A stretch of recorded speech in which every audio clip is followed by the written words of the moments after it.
后车不是，前面难道是巴音布鲁克冠军吗？看到小米车主发出的紧急避让视频，高速路上小米正准备变道，结果右侧的小轿车也打算超车变道，眼看这两辆车就要撞一起了，小爱直接一个正太扭腰，又回到了之前的车道上。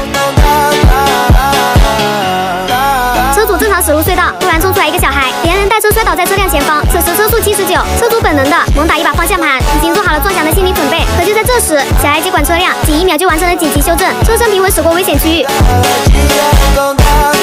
一辆正常行驶的小米汽车，突然前方车辆违规掉头，刚下过雨的地面非常湿滑，前方3辆轿车外加一个电动车，带路车主已经绝望了。小爱直接强势介入，不到3秒完成紧急避险。看到第3视角，这套操作更是震撼。网友看到这点就原谅了小爱偷偷开空调，要知道小爱从来没有亏待过自己，天热了会给自己开空调，小鸟都在车底乘凉。网友租个红米汽车吧，小米有点买不起。